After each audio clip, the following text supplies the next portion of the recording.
جوانترینی و گەرم و گەشترین سڵاوەکانتان پێشکەش بینەرانی خۆشەویستی تەلەڤیزیۆنی کۆمەڵە و بەرنامەی ئێمە و بینەران خۆشحاڵین کە جارێکی تر لەگەڵ ئەمیر ئەبینە میوانی ماڵەکانتان بۆ پێشکەشکردنی ئەم بەرنامەیە. زۆر سپاس گوڵنازیان لامیشە سڵاتان لەبێت ئازیزان و خۆشەویستان هیوادارم کە لە هەر کوێیەکەن ساغ و سڵامەت بن و مەجالیۆشتان هەبێت تا کۆتایی بەرنامەیم هەفتەیەش بینەر و بیسەرمان بن. بەرنامەیم هەفتەیەمان گوڵناس جیاوازترە هەڵبەتە جیاوازەکەی ئەوەیە زیاتر لەسەر قسە و باسەکانی ئەم دوایانە کە سەبارەتە بە دیدار و هاوکاری لایەنە سیاسیەکان.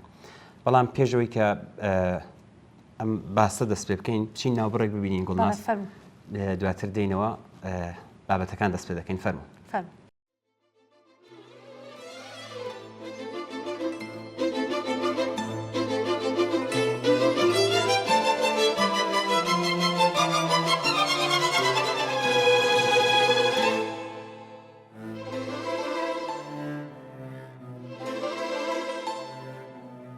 شمسيا يل نشميل يل باوانو نمري كيلا بري لنجاكو شوارم اجري اگر ميلكو تاسر مالي بمي بازباني شو ويران يالي يبمي اگر ميلكو يل كردم بكوني دوزخ به شاموغ باقي وشبوني شمس يوجن شميليل باوانو نمري كلا برلان زكو شوارم اجري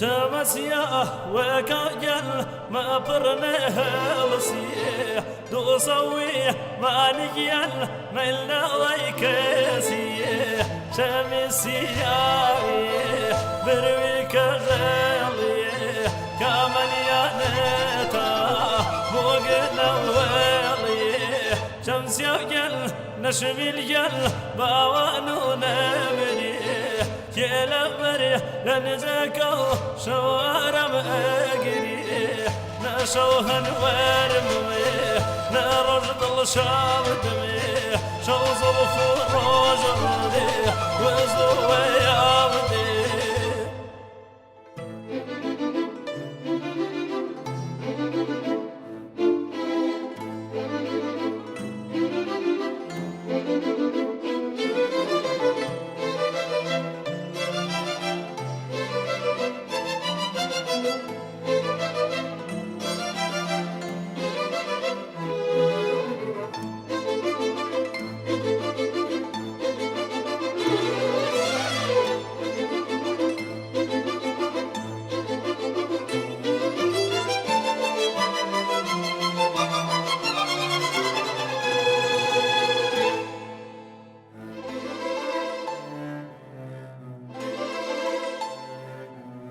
رنگ زردی خزاناغ خدای بایزنه رنگ زردی کومن یل دوری عزیزنه چوان مریجو هشتا من داوی سوی نیو خبرجی کامی هناسی سردم یل دیل سرداران شوالي يردن جل باراني باراني شمس ينمش من جل باوان ونمري كلا برننتكو شوار ماغي شمس ينمش من جل باوان ونمري كلا برننتكو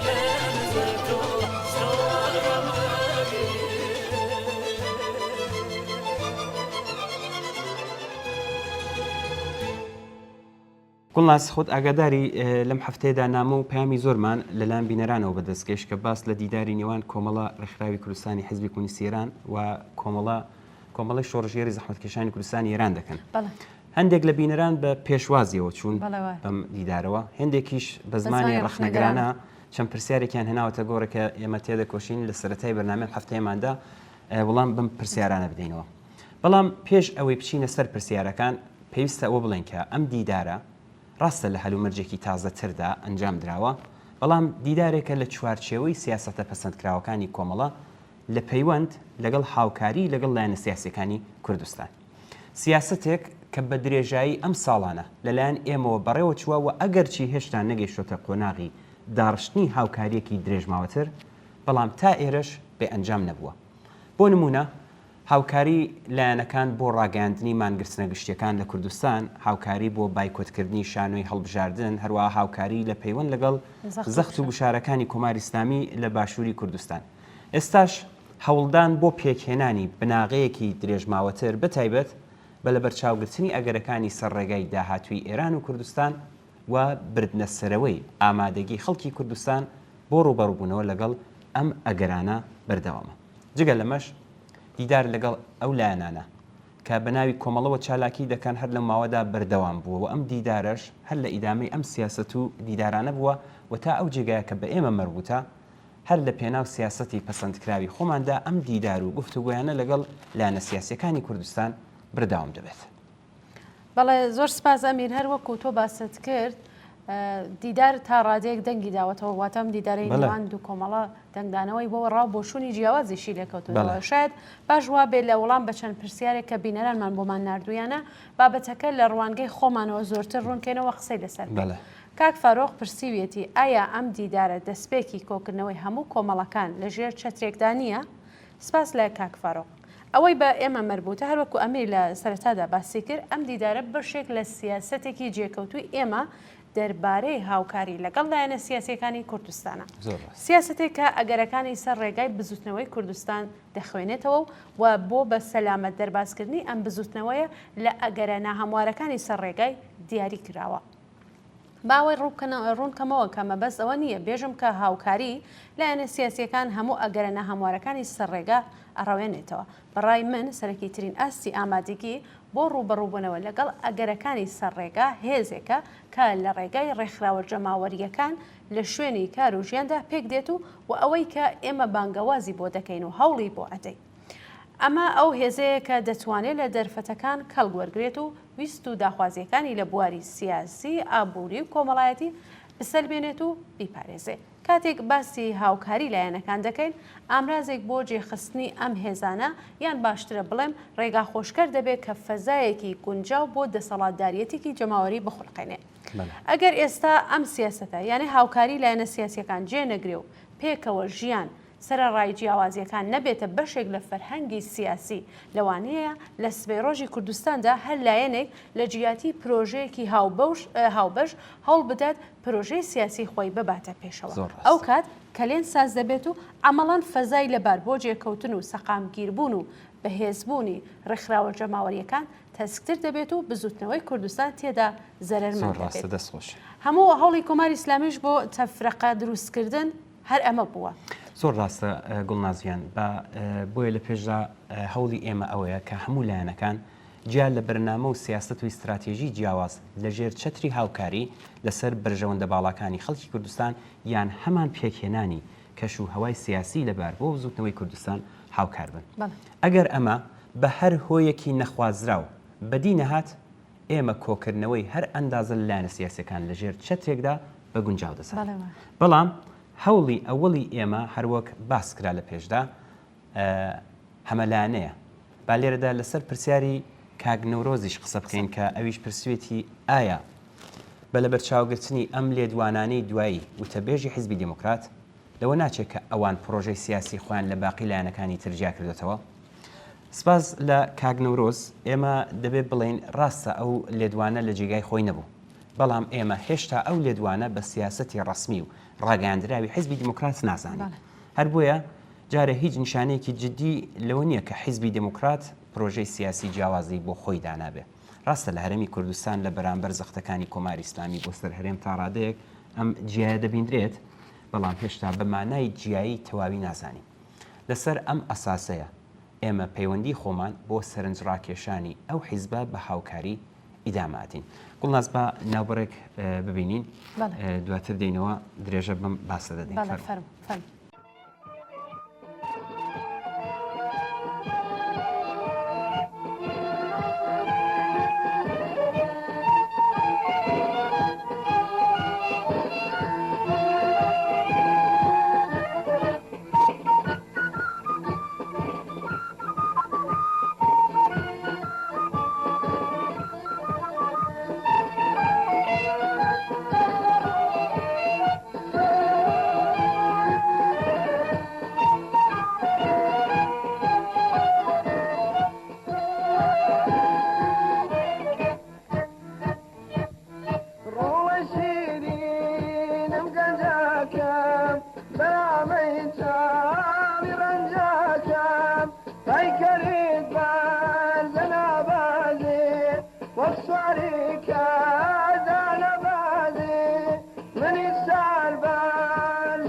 سوسیالیزم بینم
سوسیالیزم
بینم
سوسياليزم بينم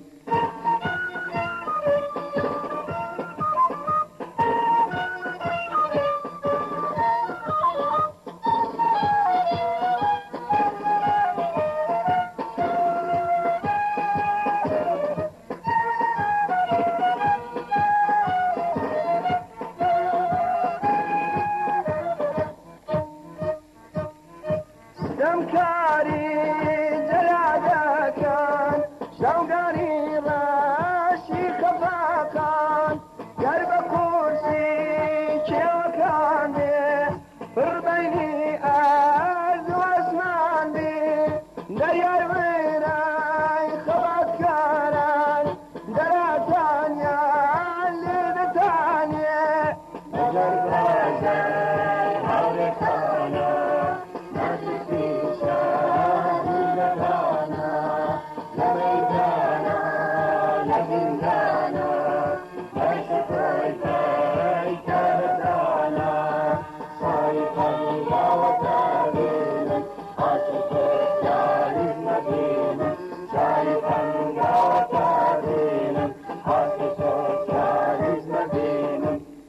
سوسياليزم بينم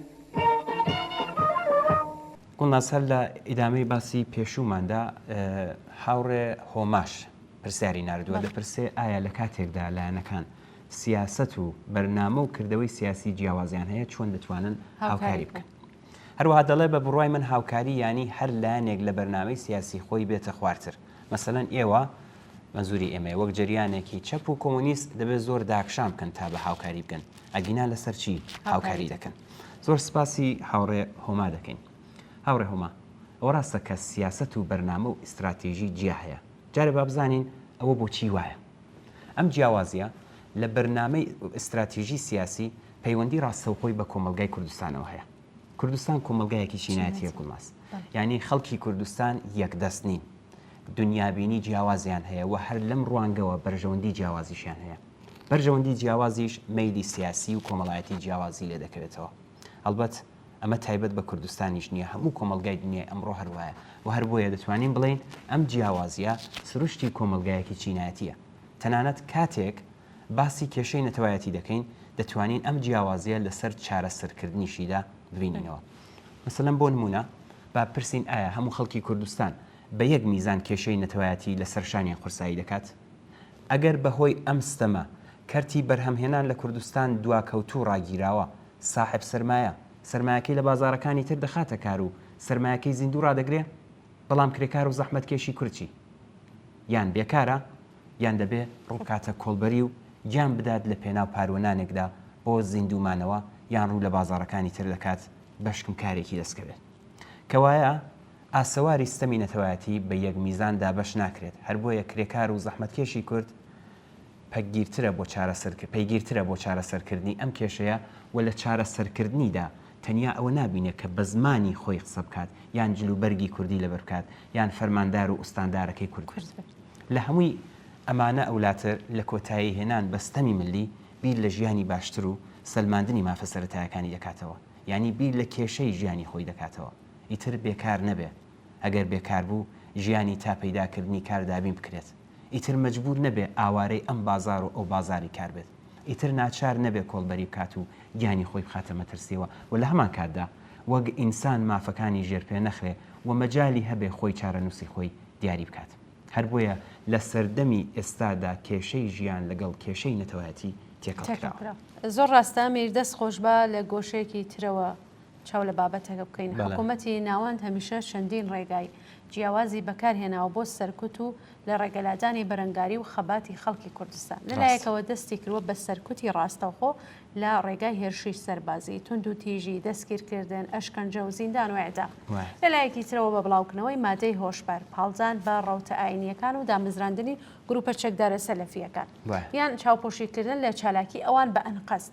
لەلایەکی دیکەشەوە چاواشەکردنی مێژووی کوردستان لە ڕێگای جۆربەجۆر و سوودوەرگرتن لە سازکردنی تەفرقە و ناکۆکی نانەوە نێوان حزب سیاسیەکانی کوردستان و پاڵزان بە ڕۆحیەی چاوەڕوانی لە نێو خەڵکی کوردستاندا.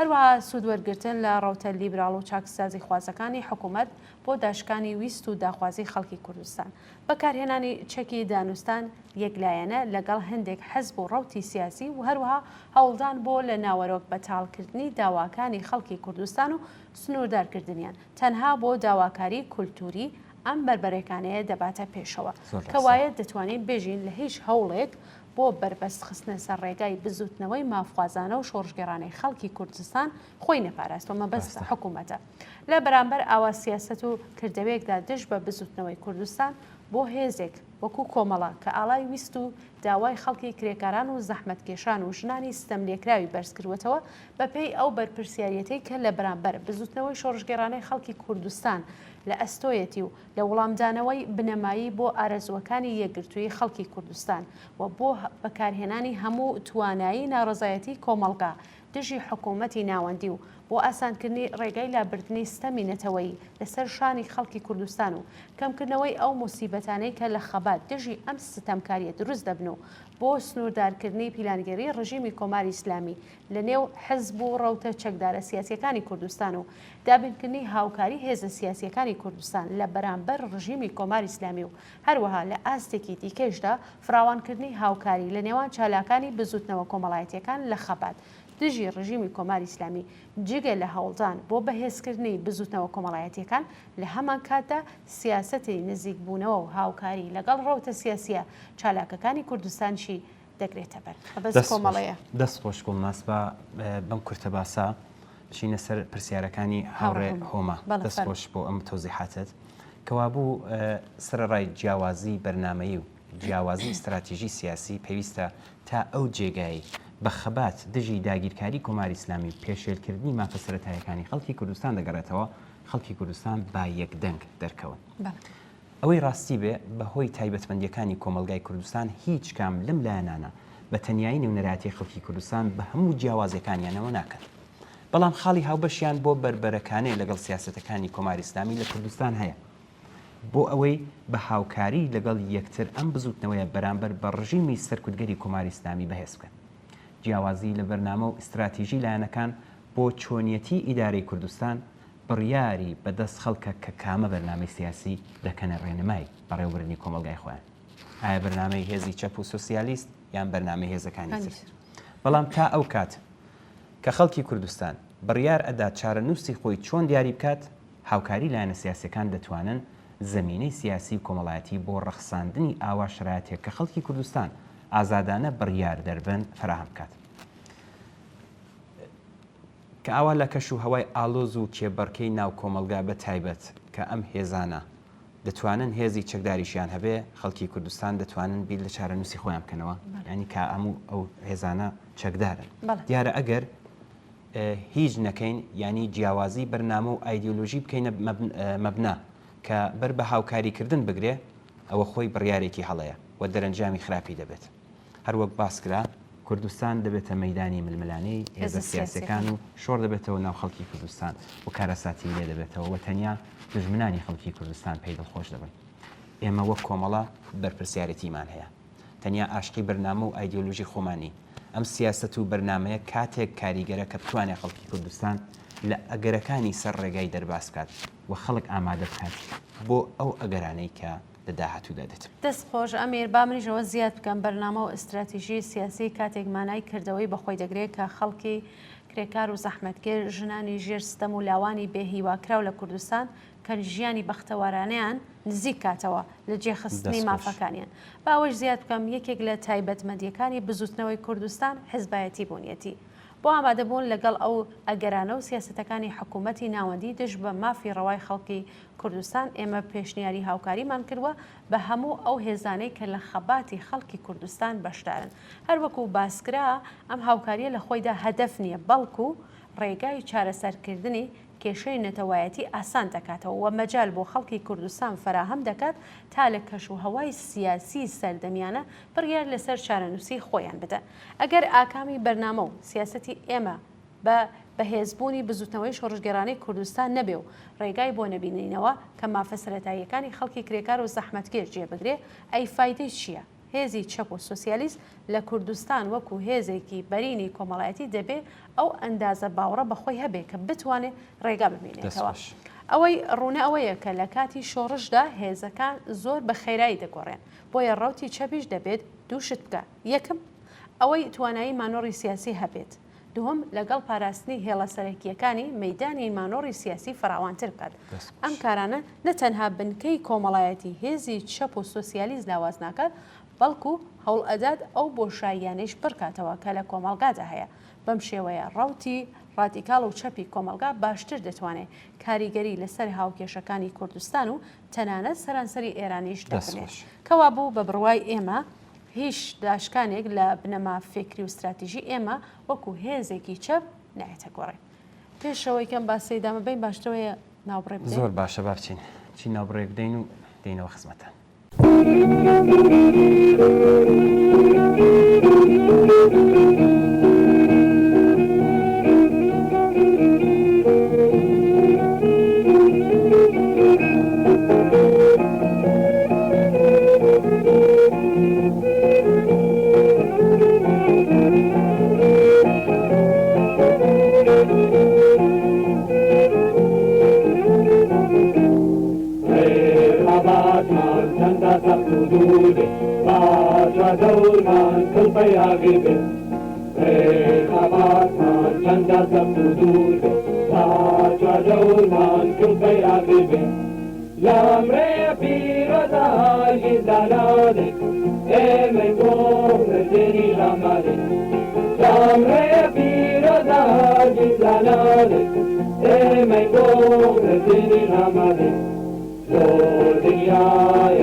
با باسەکەمان ئیدام بدەین گوڵناس.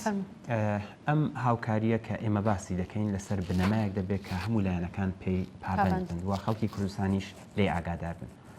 ئەم بنەمایە ڕێگا دەگرێت لەوەی کە هەر لایەنێک کردەوەی جیاواز و تاکڕەوانە بگرێتە پێشکە. ئێمە لە 4 خاڵدا کۆمان کردوتەوە کە لێرە دوواری دەکەینەوە. یەکەم دەبێت بسەلمێت کە هەر دانوستانێک لەگەڵ حکوومەتی ناوەندی ئێستا کە کۆماری ئیسلامیە وە سبەی هەر دەسەڵاتێکی تر بێت پرسێکی نەتەوەیە کە هەموو لایەنەکان ڕاستەوخۆ تێیدا بەشدار بن.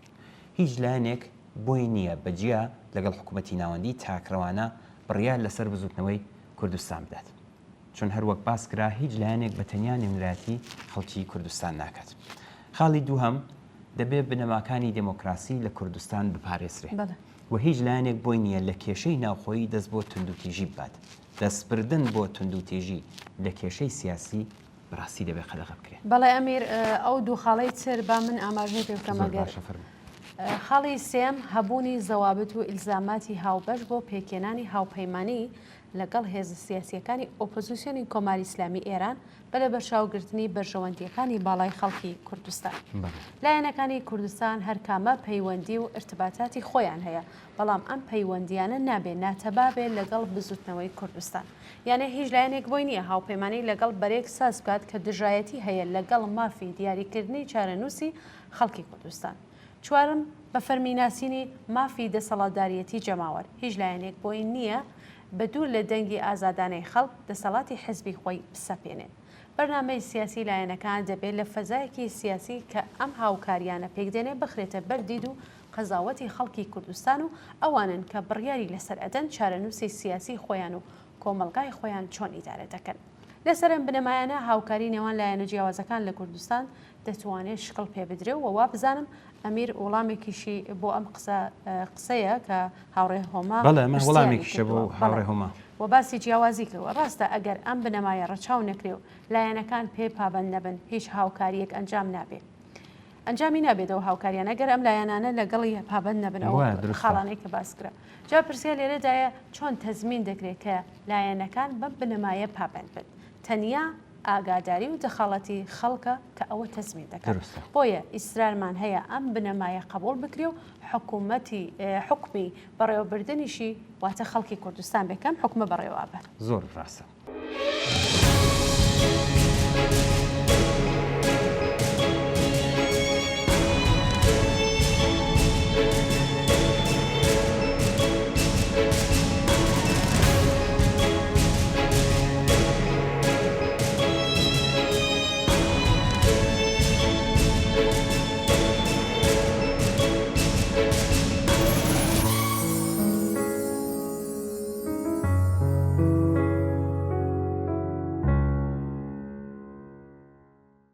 ناس هەر لەم پەیوەندی ئەم باسەماندا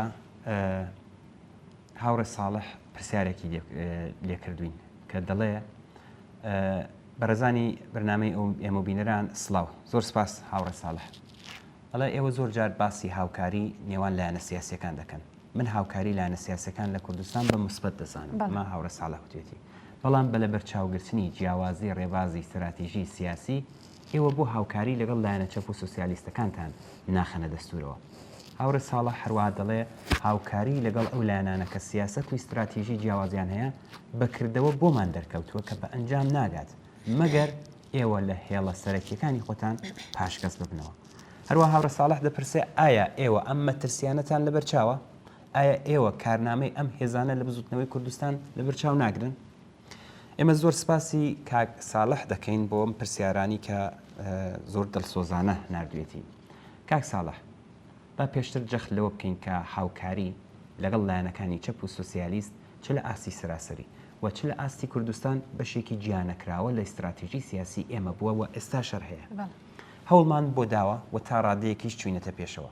ئێستا کاتێک باز لە هاوکاری لایەنەکان لە کوردستان دەکەین لە هەمان کاتدا قسە لە هاوکاری لەگەڵ ئەم لایەنانەش یعنی ئەوانەی خۆیان بە چەپ و کۆمۆنیست پێناسە دەکەن مەبەستمە و ڕوشمان لەوانە بەڵام ئەم ڕووتێکردە بەداخەوە بۆیە دەڵم بەداخەوە جوابی ئەرێنی وەرنەگرتووە و هێشتا نەگەیشتۆتە ئەنجامێکی دڵخوازی پێویستی هەلومەرجی سیاسی و کۆمەڵایەتی سیاسی ئێستای ئێران و کوردستان دیارە هۆکاریشی زۆرە تا ئەو جێگەیە کە بەلایانی بەرەی ڕێکخراوەکانی چەپ لە کوردستان دەگەڕێتەوە خۆیان بەهۆی بیر و بۆچوونی تایبەتی کە هەیەە دوور ڕاگرتووە جا پرسیار ئەوەیە بۆ دوور دەگرن دیارە خۆیان تەوزیحاتێکیان هەیە بەڵام بە بڕوای ئێمە یەکێک لە هۆکارە سەرەکیەکانی دەگەڕێتەوە بۆ خوێندنەوەی ئەم لایەنانە لە هەلومەرجی سیاسی و دیاریکردنی نەقش و ڕۆڵی خۆیان وەک ڕەوتی ڕێکخراوی چەپ لە پێشهاتە سیاسیەکان کە دەبێت ئەم و کۆمەڵایەتیەکان واقعیەتە لە بەرچاو بگرن کە بەداخەوە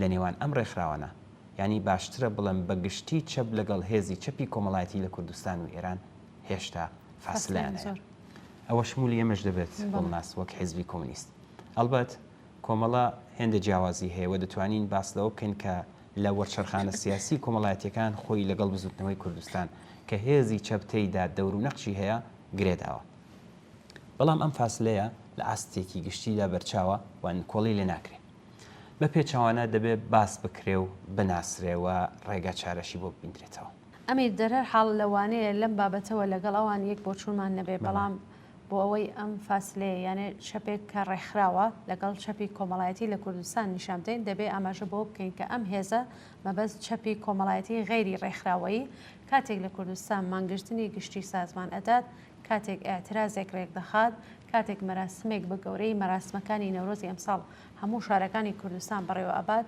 چالاکوانان و هەڵسوڕەوانیان ئایا نازانن لەوانەیە لەگەڵ پەنادەستەکەیان ناکۆکی و جیاوازی فکری و سیاسیان هەبێ؟ ئایا نازانن لەوانەیە ئەمیان ئەو کەس و تەنانەت ئەمیان ئەو کۆڕ و کۆمەڵ لایەنگری لە ڕەوتێکی فکری دیاریکراو بکات کە جیاوازی هەیە؟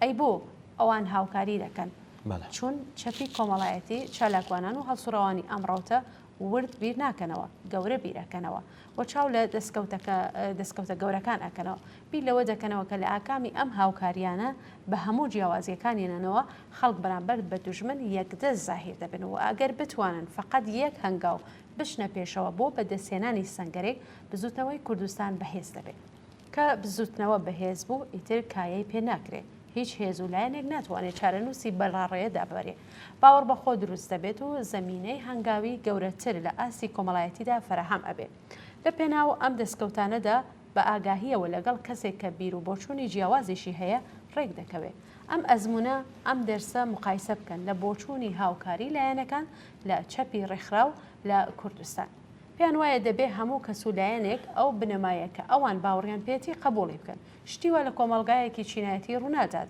کاری هێزێکی چەپ و کۆمۆنیست ئەوە نییە هەر بنەما فکریەکانی خۆی بڵێتەوە کاری گەورەتر ئەوەیە لە نێو ئەم هەموو ئاڵۆزیەدا قودرەتی مانۆڕی هەبێ کە بتوانێت مەسئولیەتی خۆی بۆ تەنانەت زیادکردنی پاروەنانێک لەسەر سفرەی کرێکار و زەحمەتکێشی ئەم وڵاتە ببینێتەوە وە حورمەت و کەرامەتی ئینسانی قەدردار بکات کە پێشێلکردنی تاوان بێ مەگەر کۆمۆنیسم چییە غەیری ڕزگاری ئینسان لە نابەرابەری و بێعەداڵەتی بەڵام ئەم ڕزگاریە ڕێگایەکی هەموار نییە کۆمەلگایە کە ئێمە چالاکی تێدا دەکەن یەکدەست نییە کە بتوانێت بە ئیرادەی خۆمان و بەپێی بۆچوونەکانی خۆمان دیزاینی بکەین کۆڵی گیر و گرفتی هەیە هەمووی ئەو هێز و لایەنانە کە قازانجیان لە مانەوەی مناسباتێک کە ئینسان تێدا کۆیلێن بەهێزن ئیمکاناتیان زۆرە ئیش دەکەن ماتڵی ئێمە نابن هۆنەری کۆمۆنیسم ئەوەیە کە ئەم گیر و گرفتانە بناسێ و وابزانێ لە کام ڕێگا ئاسانترە و ممکنترە دەتوانێت هەنگاوی بۆ هەڵگرێت لە پێناو کەمکردنەوەی ئەم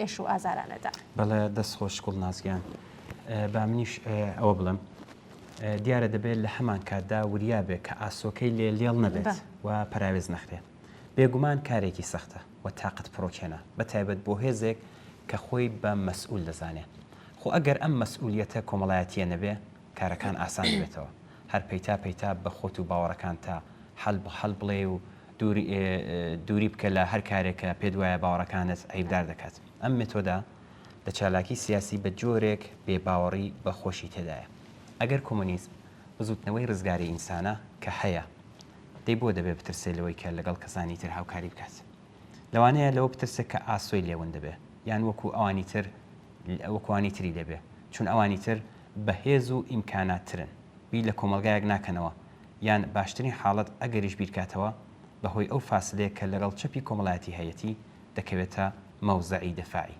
کاریان دەبێتە ئەوە کە هەر خەڵکی تر نەخت بکەن هێزی کار و کۆنوشی کۆمەڵایەتینی یان خۆیان لە کارێک لە ئاستی کۆمەڵایەتیدا دوورگرتووە زۆرتر هێزی واکۆنش لە بەرامبەر هێزگەلێک کە خەریکن چارەنووسی کۆمەڵگا دیاری دەکەن دەیخۆ ئەگەر چەپ و کۆمۆنیسم تاقەمەیلی کۆمەڵایەتی وایە کێشەی نەبوو بەڵام دەزانین تەنیا تاقەمەیلی کۆمەڵایەتی نییە هەر بۆیە دەڵێن کۆمەلگاکە چینایەتیە تەنانەت زۆر کرێکار و زەحمەتکێشان کە بیر و بۆچوونی تر لەوانە بیری ئاینی یان نەتەوەی یان بەسەردازاڵە لە ئاوا کۆمەلگایەک چۆن و بە کام ڕێگا مەیلی چەپ دەتوانێت جێگە و پێگەی کۆمەڵایەتی خۆی بەهێز بکات دیارە چون تەنیا هێز نییە دەبێت فێر بێکە گەورە بیر بکاتەوە تا بتوانێت کاری گەورە لە ئاستی کۆمەڵایەتیدا بکات دەبێت بە باوەڕ بەخۆ فێر بێ مانۆر بدات ئەلبەت کارنامەی هەر جریان و ڕەوتی فکری مهمە بەڵام پێش هەموو شتێک ئەوە خەڵکی کوردستانە کە قەزاوەتی لەسەر ئەکەن و بڕیاریشی لەسەرەدەن بێگومان ئەم کارنامەیە کاریگەری کۆمەڵایەتی هەیە وەک تەوەهم بە یارمەتی هێزی دەرەکی و تیکراربوونەوەی سناریۆی کوردستانی عێراق وەک تەوەهم بە باڵی ئیسلاح تەڵەبی حکوومەتی وەک تەوەهم بە ڕەوتی ئاینی هەر کام لەو تەوەهماتانە تەنیا لەم یان ئەو جەریان خولاسە نابێتەوە بەداخەوە کراوە بە بەشێک لە ڕێگا چارە و گوتاری بەشێک لە خەڵک هێزی مەسئول دەبێ بزانێت چۆن ئاسەواری کۆمەڵایەتی هەر کام لەو تەوەهماتانە دەڕوێنێتەوە و لە جیاتی ئەوە کام ئاسۆ وەگە ڕێگا چارە دەگونجێنێت کە ببێت بە گوتارێکی بەهێزی کۆمەڵایەتی. ئەمێ لە لایەکی ترەوە نابێ ئەوە لە بەرچاو نەگرین کە هەر کام لەم ڕۆتە فکریانە هەوڵ ئەدەن هێزی چەپ پراوێز خەن و ئەم هێزە نەگونجاو لەگەڵ داوای خەڵک بۆ یەکڕێزی پێناسە بکەن و بە تۆنرە و قەتی سماوە لە باوڕەکانی خۆیان و بە دوور لە واقعیەتەکانی ناو کۆمەڵگا بیان ناسێنن. مەگەر هەر لەم دوایانەیشان نەکرا ئەم هەوڵانە تەنیا ڕێکخراوە چەپەکان مەبەست نەبوو بەڵکو و نیگەرانی لە هێزی چەپی کۆمەڵایەتی لە کوردستانە کەمانەعی جددی سەر ڕێگای پرۆژە سیاسیەکانی خۆیانی دەزانن. مەبەستنەوەی کە بێژم ئەمانە هێشتا بێکاریش دانەنیشتون وانییە کە ئەم قسانە هەرچەند لە نظر ئێمەوە دوورن لە ڕاستگویی گوێ بۆ ناگیرجێت و کاریگەری نابێت بە واتایەکی تر ساحەی خەباتی سیاسی و چینایەتی زمینەیەکی هەموارە زمینێکی هەموار بۆ چەپ نییە. بەڵێ هەموار بۆ چەپ نییە دەبێ بزانین چۆن ئەمنا هەمواریانە تێدەپەڕێت دەبێت بەکردەوە نیشان بدات هێزی ڕزگاری بەخشە تا بەرنامە و سیاسەتەکانی مەقبولیەتی کۆمەڵایەتی پەیدا بکەن کەوا بۆ کارنامەی ئەمیان ئەو لایەن کاتێک زق دەبێتەوە کە نامەبوونی لە ئاستێکی کۆمەڵایەتیدا دەرکەوێت و ئەمەش ممکن نابێت مەگەر ئەوەی کە هێزێکی چەپ خۆی وەکو مەسئولی بزوتنەوەی شۆڕشگەرانە دەربخات و پێشڕەو بێ و ڕێگا نیشان دەربێ بۆ لە ئاستێکی بەرینی کۆمەڵایەتیدا و وەحدەت بەخش بێت. بەڕاستی مەیدانی خەبات بۆ ڕزگاری نەتەوەی و خەبات بۆ داخوازی دموکراتیکەکان بەدەستەوە بگرێت چون لە ڕاستیدا هەر ئەم هێزەیەکە بۆ شارەسەری بنەڕەتی کێشە سیاسی و کۆمەڵایەتیەکان لێبڕاوانە تێدەکۆشێت. بڵێ چاو لێ بکەن هەر لەم ماوەدا چەندین کۆبوونەوەی لایەنە چەپەکان بەڕێوە چووە هاوپەیمانی سازکراوە بەیانیە و ڕاگەیاندن دراوە کە لە خۆیدا هەنگاوێکی باشە و دەبێ پەرەی پێ بدرێت بەڵام زۆر بەداخەوە نەبووتە جێگەی سەرنجی کۆمەڵگای کوردستان. ئایا ئەمە نابێت پرسیار بێت بۆ وایە؟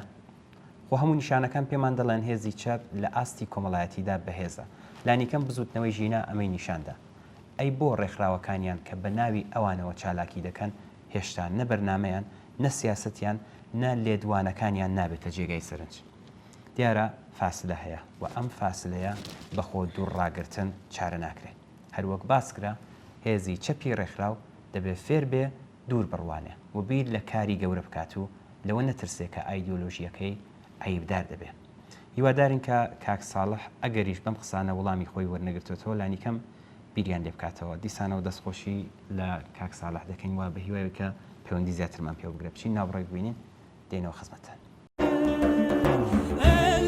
ڕۆژامەیە ئەو هێز هێزامەیە ئەو کتکێدامەیە ئەم لە بەندان بشکێنن ژن نەبێ ژیان نەبێ ژن ژیان ئازادی ژن نەبێ ژیان شینێ ژن ژیان ئازادی ژن ژیان ئازادی ژن ژیان ئازادی ژن ژیان ئازادی ژن ژیان ئازادی ژن ژیان ئازادی ژن ژیان ئازادی ژن ژیان ئازادی ژن ژیان ئازادی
گوڵنازنم بە شەدادەی نەسەر نامەی هاوڕێنینە هاوڕێنینا لە نامەیەکدا دەڵێت ئەم ماوە ڕەوت و حیزبە لیبرال و محافیزەکار لە کوردستان لەگەڵ دەستگا ڕاگەیاندنەکانی ڕۆژاوە باس لە بێبەرهەمبوونی خەباتی چەکداری دەکەن و لە متروبوونی ڕێگاکانی ئاشتی خوازانە و مەدەنی دەڵێن و دەنووسن. بە قسەی ئەوان وا دیارە سەردەمی دیالۆگ و گفتوگوۆیە و دەستبردن بۆ چەک لەلایەن خەڵکی کوردستانەوە بە ئەزیەتێکی بێسوود دەناسێنن. هاوڕێنینا دەڵێ پێم باشە لەم بارەوە نەزەری ئێوە بزانم. زۆر سپاس لە هاوڕێنینا، ئەمە باسێکی زۆر گرنگە. ئەم بۆچوونە لەلایەن کەسانێکەوە کە نیەتی باشیان هەیە دەتوانین بڵین لە باشترین حاڵتدا خەیاڵێکە. بەڵام کاتێک ڕەوتێکی سیاسی باسی وا دەکات دەبێ بڵین فریودانێکی ئاشکرایە، چونکە یەکەم خەڵکی کوردستان خوازیاری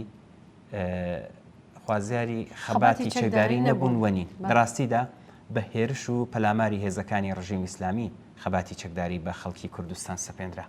خەڵکی کوردستان مافە سەرەتایەکانی خۆیان دەویست و چونکە بڕیاریاندا بوو کە لە دەستکەوتە دموکراتیکەکانی خۆیان کە لە ڕێگەی ڕوخانی ڕژیمی شادا بەدەستیان هێنابوو پارێزگاری بکەن. بەڵام ئەم داواڕەوەیە ڕوبەڕووی هێرش و پەلاماری کۆماری ئیسلامی بووە بەرامبەر بە هێرشێک کە کرایە سەریان ناچار بوون دەست بۆ چەک بن.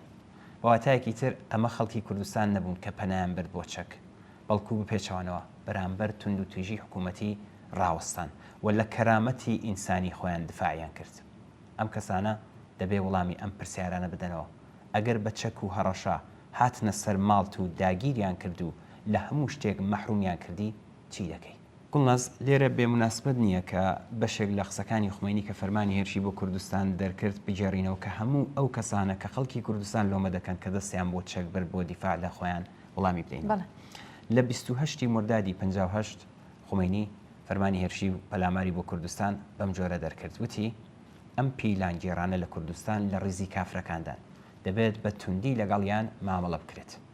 حکوومەت بە توندی مامەڵە بکات، ژاندارمەری بە توندی مامەڵە بکات، سوپا بە توندی مامەڵە بکات.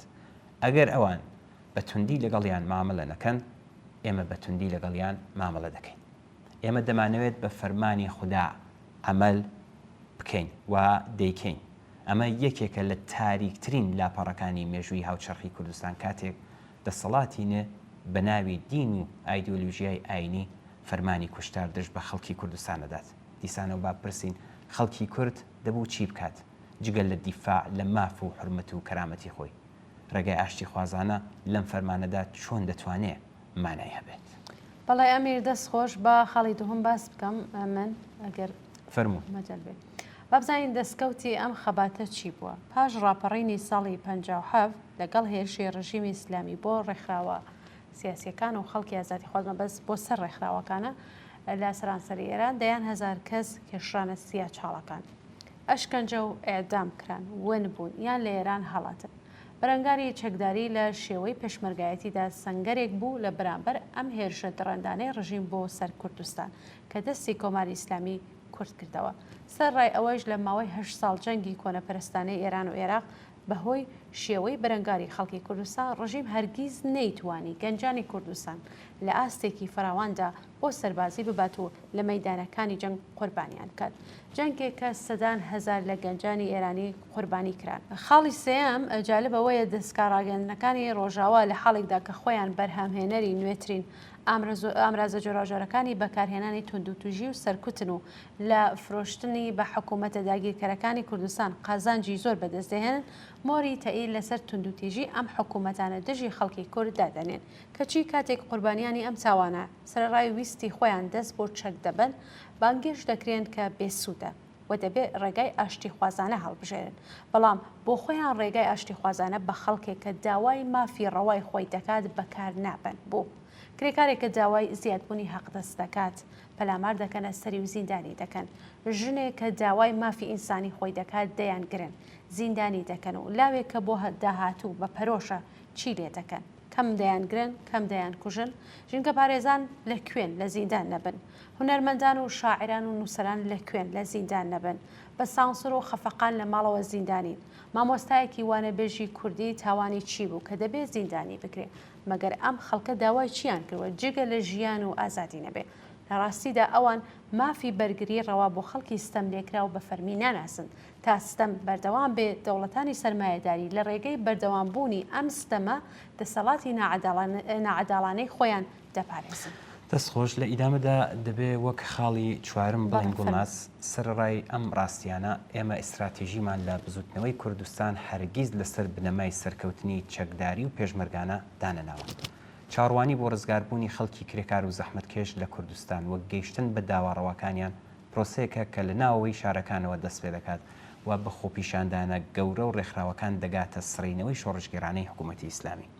شۆڕشێک کە لە هێزی ڕێکخراوی خەڵکی زەحمەتکێش و ستەملێکراوی کوردستان پێک دێت کە ئەمەش تەنها بەرهەمی ئیرادەی ئێمە نیە بەڵکو پشت بە ڕاستیە بنەڕەتیە ئابووری و کۆمەڵایەتیەکان لە کوردستان دەبەستێت. ناکۆکیە چینایەتیەکان نایەکسانیەکان و نائەداڵەتیەکان و بێبەشی بەرینی کۆمەڵایەتی نەبوونی ئازادیە فەردی و سیاسیەکان و هیتر لەگەڵ خەباتی بەردەوام ئاگایانە و ڕێکخراو لە کۆمەلگایەکدایە کە کوردستان بەرەو دروستکردنی گۆڕانی بنەڕەتی ئابووری و کۆمەڵایەتی دەبات. لامان وانە واژ نەبووە کە هێزی چەکدار کوردستان ڕزگار دەکات. ئێستا خەباتی خەڵکی کوردستان بۆ سەلماندنی مافەڕەوەکانی پێیناوەتە قۆناغێکی تر. دیفاعی چەکدارانە ڕێگای گەیشتنی بەم قۆناغا هەموار کرد. ئێستا خەڵکی کوردستان لە تاکتیکی خەباتی جەماوەری و ڕێخستنی جەماوەری بزوتنەوەی خۆیان بۆ ژیان و ئازادی ئیدامە ئەدەن و بەهێزی دەکەن. خاڵی پێنجم کە باسی لێ دەکەین ئەوەیەکە وەک بنەمایەک ئێمە خوازیاری ئەوەین کە هەموو ئامانجە دادپەروەرانە و ئینسانی خۆمان لە ڕێگای ئاشتی خوازانە بەدیپێنی. بەڵام لە ڕاستیدا ئەوە دوژمنانی ئێمن کە دەستبردن بۆ چەک بەسەرمان دەسەپێنن. خەباتی چەکداری وەک تاکتیکێکی سیاسی دیاریکراو پێوەستە بە هەڵسەنگاندنی دیاریکراو لە بارودۆخی سیاسی، کات و شوێنی گونجاو، هاوسەنگی هێزەکان، زەرفیەت و ئەگەرە مادیەکان، توانای ئەمەلی بەردەوامی و هیتر. نزیکەی سێدەیە کە کۆمەڵە هەرچەند کە چەکدار بووە و هێزی چەکداری هەبووە بەهۆی هەر ئەم هەڵسەنگان نەدیاری کراوە ئەم شێوازە لە بربەرەکانێ لە دەستوری کارەکەی دەرهێناوە. هەر لە ماوەیەدا بزوتنەوەی کوردستان لە شێوە جوراوجۆرەکانی خەبات بەردەوام بووە کە کۆمەڵات تێیدا ڕۆڵی گێڕاوە. بزوتنەوەی ژن ژیان ئازادی یەکێک لە مەیدانە پڕجۆشەکانی ئەم بزوتنەوەیە. دوادارین کە هاوڕێ نینا ئەگەر لە هەڵەدانە بم هاوڕێ نینا بوو ئەم باسی هێنا پێش ئەم وڵامەی وەرگرت پێێتەوە بچین ناوڕێک بینین دواتر دەینە سەرنامەکانی تر. ئەڕا دژمن ئاگرم داوڵ شڕیان داگرم لە ڕێ خەبات حازرم ترس لە دڵم ناگرم. ئەڕا دژمن ئاگرم داوڵ شڕیان داگرم لە ڕێ خەبات حازرم ترس لە دڵم ناگرم. چاوم لە خوار هەڵاتە دڵم پڕ لە ئاواتە گیانم فەدای وڵاتە دژمن ڕوولان نەهاتە. چاوم لە خوار هەڵاتە دڵم پڕ لە ئاواتە گیانم فەدای وڵاتە دژمن ڕوولان نەهاتە. ژن و ژیان ئازادی سەرچاوەی ژین و شادی، ژن و ژیان ئازادی سەرچاوەی ژین و شادی.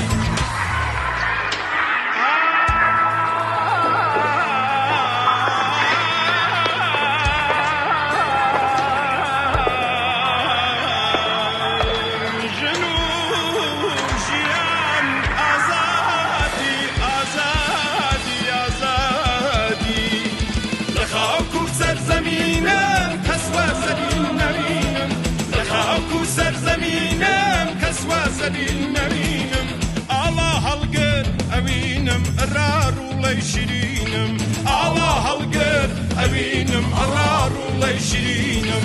ژن و ژیان ئازادی سەرچاوەی ژین و شادی، ژن و ژیان ئازادی سەرچاوەی ژین و شادی.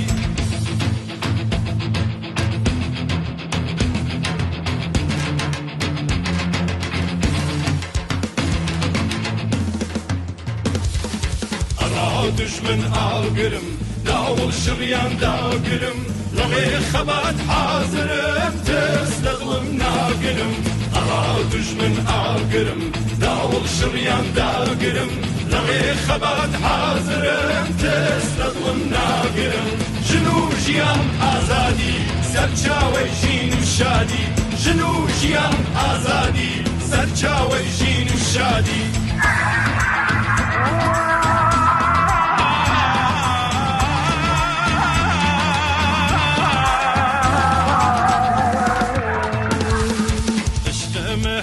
إنسانة قشتي للم يكسانة دسم لنا ودسيانة كالسيل من كسيانة تشتم هر إنسانة قشتي للم يكسانة دسم لنا ودسيانة كالسيل من كسيانة جنو جيان آزادي سرچاوي جين وشادي جنو جيان آزادي سرچاوي جين وشادي أرا دجمن آقرم داول شريان داقرم لري خبات حاضرم ترس لظلم ناقرم أرا دجمن آقرم داول شريان داقرم لري خبات حاضرم ترس لظلم ناقرم ئەمیر هاوڕێ نەسرین لە پەیامێکدا پرسیاری کردووە هەر ماوە و جارێک و بەتایبەت لە مانگەکانی دواییدا بابەتی دانوستانی ئەمیان ئەو حزب لەگەڵ کۆماری ئیسلامی بڵاو دەبێتەوە. ئەم دەنگۆیە چەندە ڕاستە و پێم باشە سیاسەتی کۆمەڵە لەگەڵ پەیوەندی و ئەگەری دانوستان بزانین. سپاس لە هاوڕێ نەسرین. بەڵێ ئێمەش وەکو ئێوە ئەم دەنگەمان بیستووە بەڵام تا ئێستا هیچ لایەنێک بە ڕسمی هەڵوێستی نەگرتووە. بۆیە جارێ ئەتوانی بێژین هەر دەنگوگۆیە و شاید کۆماری ئیسلامیش بە ئەنقەس بۆ دووبەرەکەینانەوە پەرە بەم دەنگگۆیە بدات. بەڵام لە بیرروڕای ئێمە دانوستان لەگەڵ دوژمن خۆی لە خۆیدا مردوو نییە. دەکرێ و ممکنە لە هەلومەرجێکی تایبەتی سیاسی کۆمەڵایەتیدا و توێژ و دانوستان لەگەڵ دوژمنیش بکرێت. بەڵام دانوستان ناتوانێت لەسەر وەهمی گۆڕانی سروشتی دوژمن یان بۆ فریودانی دوژمندا بمەزرێت. لە ڕوانگەی ئێمە دانوستان لەگەڵ دوژمن ناتوانێت پشت بە شتێکی دیکە ببەسێت جگە لە هاوسەنگی هێزی نێوان هەردوولا. بەبێ لە بەرچاوگرتنی ئەم هاوسەنگیە ئەوەی کە لە کوردستانی ئێران چەند جار هاتووەتە ئاراوە شتێک نییە جگە لە پیلانگەڕی حکوومەت بۆ فریودان و تەفرەقە و جیاوازی پێکێنان لە بزوتنەوەی کوردستان کەوابوو ناتوانین ناوی دانوستانی لێبنی. بەڵێ گوڵناز هەروەها دەبێت باسی ئەوەش بکەین ئەگەر لە بارودۆخێکی تایبەت و دیاریکراودا دانوستان و گفتوگو لەگەڵ دەوڵەت پێداویستی کۆمەڵایەتی و سیاسی پەیدا کرد پێویستە بنەمای ڕێکەوتنی گشتی دەربارەی قبولکردن یان ڕەتکردنەوەی دانوستان بە فەرمی بناسرێت و وەک مەسەلەیەکی گشتی سەیری بکرێت نەک تایبەت بەم حیزب و ئەو حیزب. بۆ واتایەکی تر ئەگەر و توێژ لەسەر چارەنووسی بزوتنەوەی کوردستانە پێش هەموو شتێک ئەمە مافی خەڵکی کوردستانە کە ئەوڵەن لێ ئاگادار بن و دووەم لە چۆنیەتی بەڕێوەبردننیدا لە ڕێگای نێونرانی خۆیانەوە بەشدار بن و توێژێک کە لەو دیوە داخراوەکاندا شاردرایەوە و توێژ نییە هەوڵدانە بۆ مامەڵە و سات و سەودا ئەوەی هێزی زۆرتری بێ خۆی دەسەلمێنێ و نەخشە پلانەکانی جێبەجێ دەکات کەوابوو جگە لەوەی کات دەبێ ئاشکرا بێت هەروەها لە حاڵەتی ئەنجامدانی وا دانوستانێک میکانیزم و ڕێگای گشتی پێشخستنی دەبێ بە ڕێککەوتنی گشتی بێت. ئەمە خاڵێکی گرنگە کە ئێمە بۆ هاوکاری لەگەڵ حیزبە سیاسەکانی کوردستان ئاماژەمان پێداوە. بەڵام لە هەلومەرجی ئێستادا ئێمە ڕژیمی کۆماری ئیسلامی بە نامۆ بە ئامانجە بەرحەق و دادپەروەرانەکانی خەڵکی کوردستان دەزانی و بۆیە هەر دانوستانێک دەچێتە خانەی پیلانگێڕی دژ بە خەڵکی کوردستان بۆ تەفرەقەنانەوە و بۆ شێواندنی یەکڕێزی خەڵکی کوردستانە. هەر دانوستانێک پێشمەرجێکی سیاسی و کۆمەڵایەتی هەیە نیشانەکانیشی پێش هەر دانوستانێک لە کۆمەلگادا دیارە. ئێستا ئێمە هیچ نیشانێک لە کۆماری ئیسلامی نابینین بە پێچەوانە چاو لە ساحی سیاسی ئێران و کوردستان بکەین ئەم ڕژیمە سیاسەتی سەرکوتی دژ بە خەڵکی ئێران و هەروەها بە تایبەتی تر دژ بە خەڵکی کوردستان چڕتر کردوێتەوە. ئایا قسە لە وتوێژ لە ئاوا هەلومەرجێکدا دەتوانێت ڕاستەقینە بێ یان ئامرازێکە بۆ فریودان و پیلانگێڕی؟ ئێمە پێمان وایە وشیاری خەڵکی کوردستان مەجال نادات تا پیلانی دوژمن بۆ تێکدانی یەکڕێزی و هاودەنگیان بشێوێنێت و هەر چەشنە پیلانێک پوچەڵ دەکەنەوە. ئێستا سناریۆی سەرکەوتوانە و پێشڕە و پەیوەستە بە یەکگرتووی بزوتنەوە کۆمەڵایەتیەکان و یەکگرتووی نەتەوەکانی نیشتەجێی ئێران دەبێ بەڕێوە بچێت نەک تەنها بۆ سڕینەوەی ڕژیمی کۆماری ئیسلامی بەڵکو بۆ دروستکردنی کۆمەڵگایەکی ئازاد و یەکسان.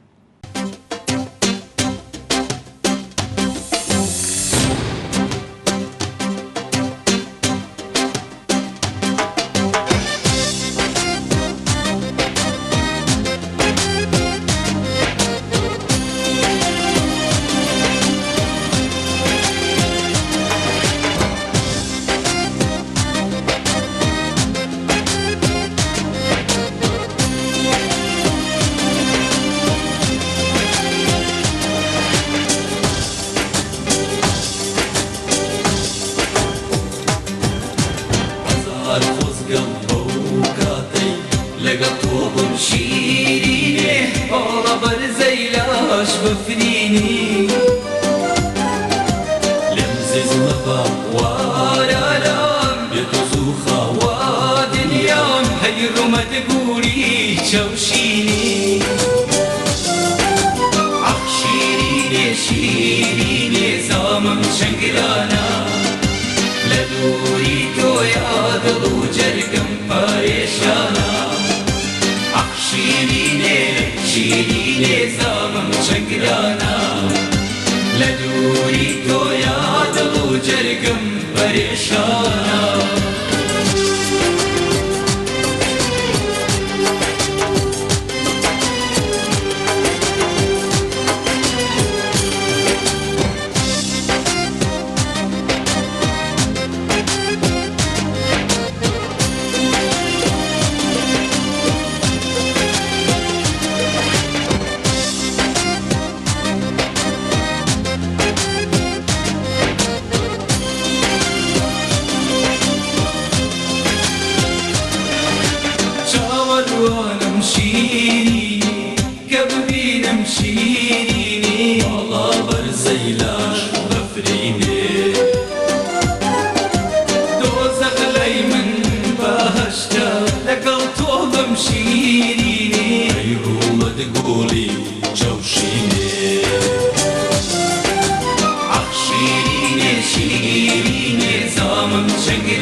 ئەمیر لە ڕۆژانی ڕابردوودا کوشتنی ئیلاها حوسێن نژاد باستابێکی بەرفراوانی هەبوو.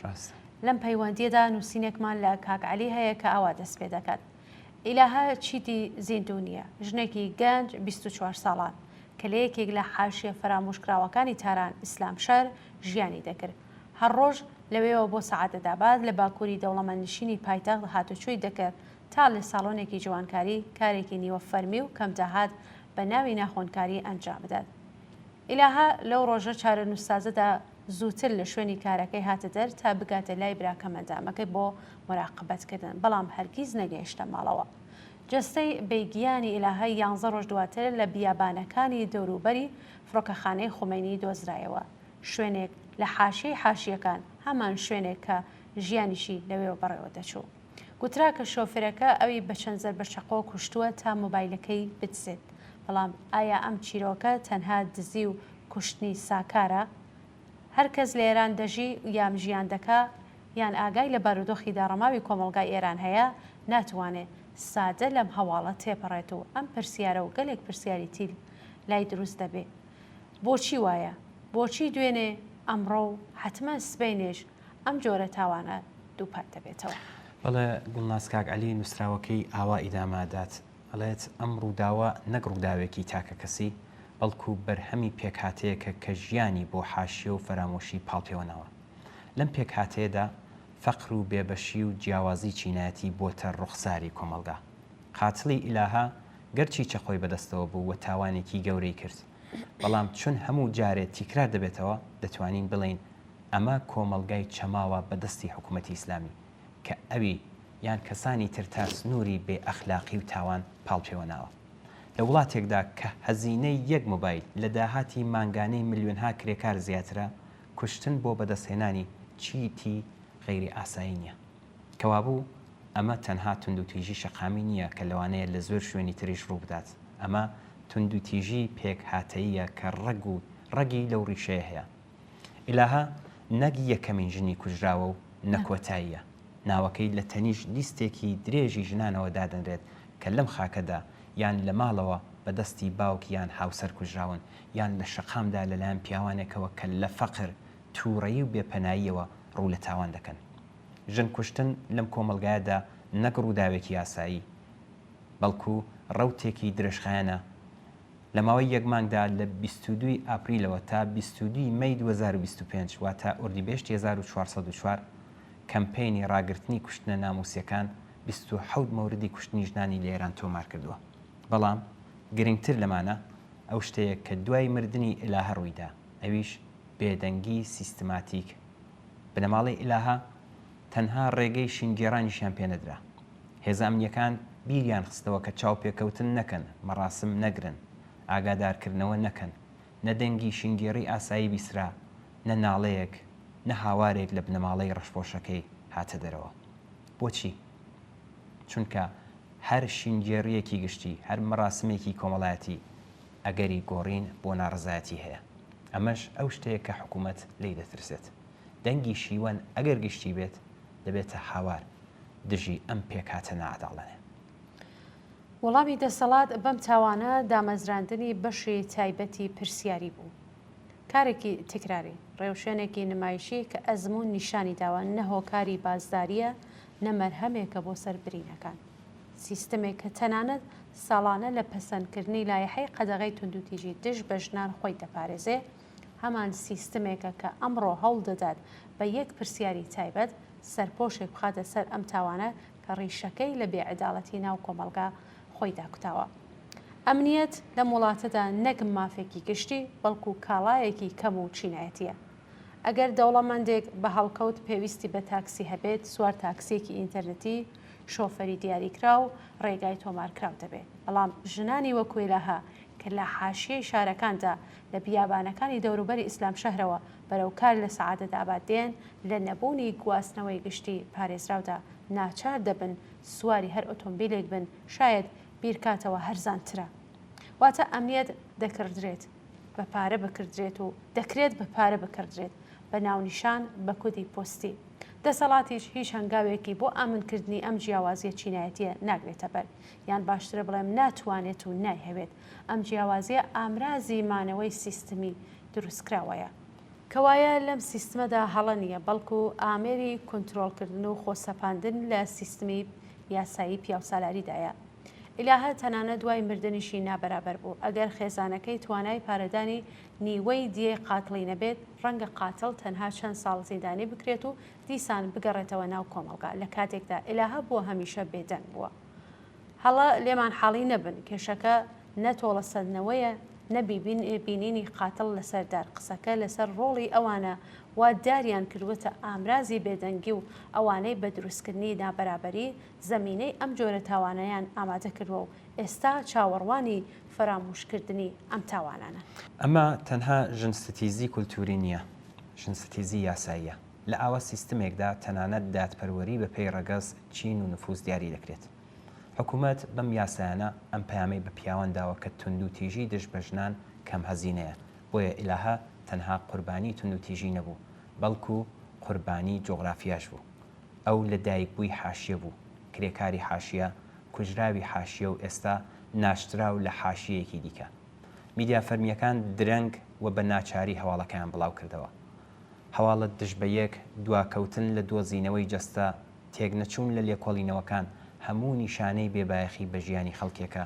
کە لە بیر و بۆچوونی حکوومەتدا بایەخیان نییە بە پێچەوانەوە ئەوانەی وا لە بیر کراون خەڵکانێکن کە چرخی ئەم کۆمەلگایە دەسوڕێنن بەبێ ئەوەی ببیندرێن ئیلاها کێ کوشتی وەڵامی ئەم پرسیارە تەنها لە ناسینی قاتڵدا کورد ناکرێتەوە. ئیلاها کۆمەلگایە کوشتی کە ژنان وەک هێزی کاری هەرزان بەڵام بێپەنا دەناسێ. کۆمەلگایە کە پیاوانی لە فەقر و مەحرومیەت نخم کردووە تا بۆ زیندوو ماندن بۆ تونند و تیژی ڕابکێشرێن. حاشیە نشینان وەک هاوڵاتی پلە دووهەم دادنێت کە نە ئەمنیەتیان هەیە نە ژیان و دەنگی ناڕزایەتیش دەردەبڕن. ئیلاها هەمان ئەو سیستمە کوشتی کە کاتێک ژنێک دەکوژرێت سەرەتا ئاماژە بە پۆشاک، کار یان شوێنی هاتوچۆکەی دەکات. هەمان ئەو سیستمی کە لە کوشتنی ژنان نەتووڕە دەبێت بەڵکو نیگەرانی دەرەنجامی سیاسی دەبێت چون خۆی ژینای کوشت و دەرەنجامەکەی بینی. ئیلاها حوسێن نژاد یەک قوربانی بوو بەڵام نیشانەیەکیشە، نیشانەیەک لە قوڵی قەیرانێک کە لە نەزم و مناسباتێک ڕیشەی هەیە کە تەنانەت شینگێڕی خێزانی کوژراویش بەرگە ناگرێت. ئەم جۆرە حکوومەتە نەک تەنها لە دابینکردنی ئاسایشی گشتی ناتوانایە بەڵکو خۆی یەکێکە لە هۆکار و بەرهەمهێنەرەکانی ناسایی. حکوومەتێک کە سێبەری سەرکوت بەسەر شیوەندا دەکێشێت ناتوانێت بانگەشەی پاراستنی ئەمنیەت بۆ دانیشتوانی بکات. خەڵکێک کە شەوان لە ڕێگا بێچرا و کۆڵانە تاریکەکانەوە دەگەڕێنەوە ماڵ پێویستیان بە بەڵێنە پوچەکان نییە. ئەوان ڕاستیان دەبێت و ڕاستیش دەرەوشاوەتر لەوەیە کە لە تاریکیدا بشاردرێتەوە. ئێستا دەنگی شیوەنگێڕان کەس بووە بەڵام پرسیارەکە دەمێنێتەوە چێ ئیلاهی کوشت؟ چێن ئەوانەی وا چاوەڕوانی فەرامۆشی دەکەن تا ڕاستیەکانی پشت ئەم تاوانە بشارنەوە؟ بەڵێ زۆر سپاس لە کاک عەلی چیرۆکی ناخەژێن بوو. بەڵێ ئەوەی ئیلاها چیرۆکێکی زۆر ناخەژێن و چیرۆکێک کە دەبوو باسی بکرێت و لەم کۆمەڵگا وێران کراوە بەدەست کۆماری ئیسلامی هەر جارە تکرار دەبێتەوە. ئەمە چەندها چیرۆکی ئیلاها نەبوو کە بیستمان، ئەمە چیرۆکی سەدان و هەزاران ئیلاهەی دیکەیە کە ناوەکانیان نازانین. حکوومەت دەیەوێت چیرۆکی ئیلاها لەبیر بچێتەوە چونکە کاتێک لەبیر چووەتەوە ئەو چیرۆکە لەبیر بچێتەوە ئاسان دەبێت ئیلاهەیەکی دیکە بکوژرێت. تا کاتێک ئەم سیستمە نەگۆڕێت، تا کاتێک ژنان مافیان حرمەت و کەرامەتیان دابین نەکرێت، تا کاتێک عەداڵەت بۆ هەموو کەس یەکسان نەبێت ئیلاهەکانی دیکە لەمە ترسیدان. بەڵام خەڵکی وشیار و ئێران و ئێمە ناهێڵین بیرمان بچێتەوە هەروەکو ناوی ژینا لە بیر نەچوو. یادکردنەوەیان و وەبیرهێنانەوەی چیرۆکیان کە ڕوخساری ناحەزی بێعەداڵەتی لە کۆمەلگای ئێران وێنا دەکات یەکەمین هەنگاوی گۆڕانکاریە. ماسی خانم نەو دەریا چاشێویدا بەسەریا کەفتە ڕێگا خرتە خرت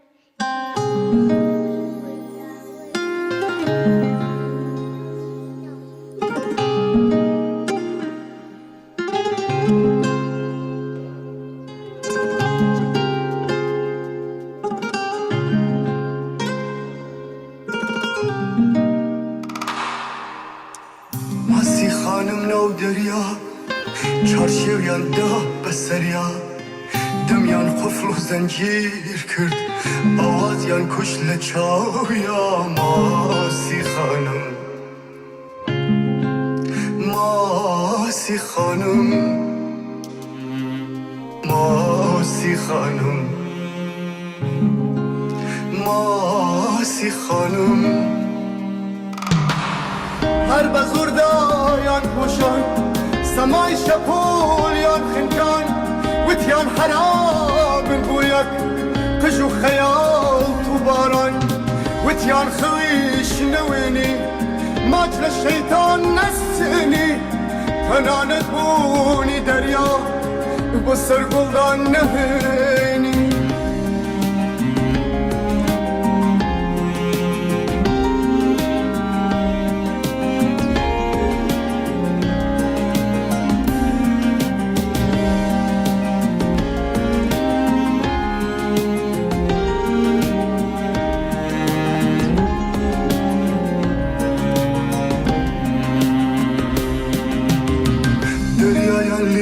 پۆشی غەمیان بەسەریا پاشی وتیان لەم هەموو ڕەنگە ئازادی ڕەش بپۆشی. ماسی خانم ماسی خانم ماسی خانم ماسی خانم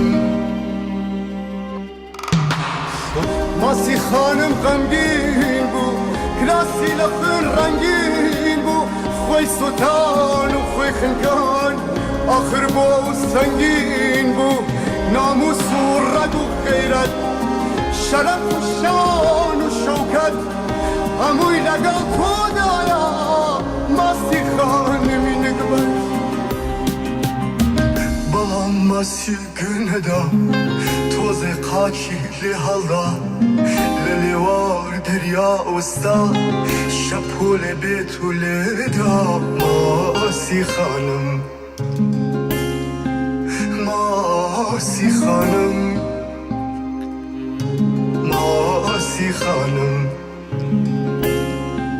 ماسی خانم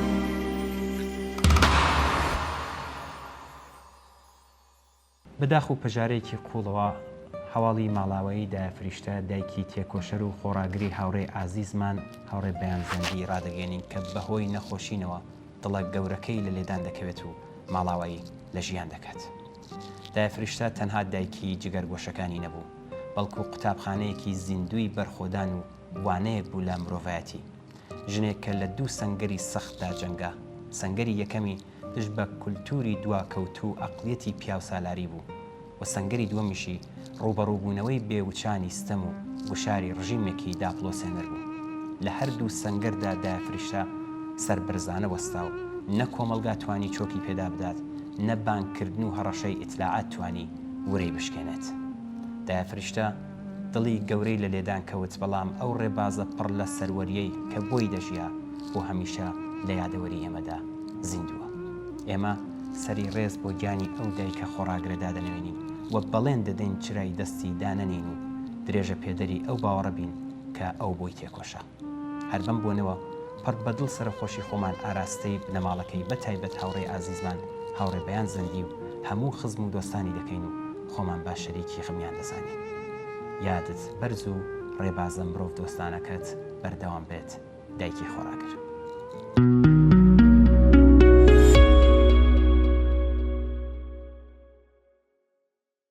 زۆر بەداخەوە ئاگادارکراینەوە کە کاک ڕەحمانی خوسرەوی خەڵکی گوندی کەرەزەی شکاکان لە ناوچەی سندوسی سەربەشاری نەغەدا بەداخەوە ماڵاوای لە ژیان کرد. بە بیستنی خەبەری مەرگی ئەو ئازیزە هەمومان زۆر دڵگران بووین. کاک ڕەحمان برای هاوڕێی گیانبەخت کرد و هاوڕێ کەریم خوسرەوی پێشمەرگە و هەڵسوراوی نێوڕیزەکانی کۆمەڵە بوو کە ساڵی 1361 هەتاوی لە کۆمەڵکوژی ئەو گوندە بەدەست بەکرێ گیراوانی کۆماری ئیسلامی واتە قیادەی موەقەتی ئەو کات لەگەڵ برایەکی دیکەی بە نێوی ڕەحیم و برازایەکی مێرمنداڵی بە نێوی نادر و کۆمەڵێک گەنجی بێتاوانی ئەو گوندە گیانی بەخت کرد. بنەماڵەی کاک ڕەحمان لەو بنەماڵە بەڕێز و نیشتمان پەروەرانە بوون کە بەسەر و ماڵەوە بەشداری شۆڕشی هەخوازانەی خەڵکی کوردستان بوون و هەم وەک لایەنگر و هەم وەک پێشمەرگە لە نێوڕیزی کۆمەڵەدا خەباتیان کرد. کاک ڕەحمان کەسایەتێکی ئارام و ڕێزدار بوو و خۆشەویستی خەڵکی گوند و ناوچەکە بوو.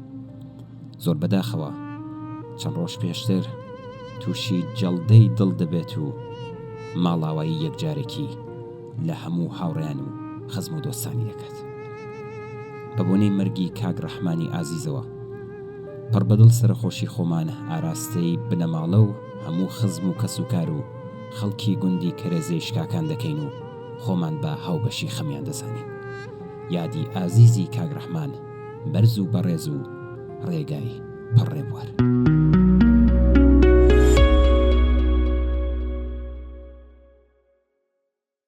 بەڵا ئازیزانی خۆشەویستان، بەم جۆرە گەشتینە کۆتایی بەرنامەی هەفتەیەم و بینران. زۆر سپاس بەوەی کە تا ئێستا لەگەڵ مابوون دووارە چاوەڕێی نامە و پەیوەندی ئێوەین کە بۆ هەرچی زۆرتر ڕازانەوەی بەرنامەکەی خۆتان بۆمان بنێرن.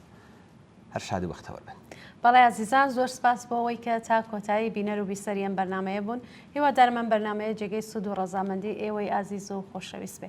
هەتا دیدارێک و چاوپێکەوتنێکی تر لە بەرنمەیەمەوە بینەران هەر شاد بشین. ماڵاو.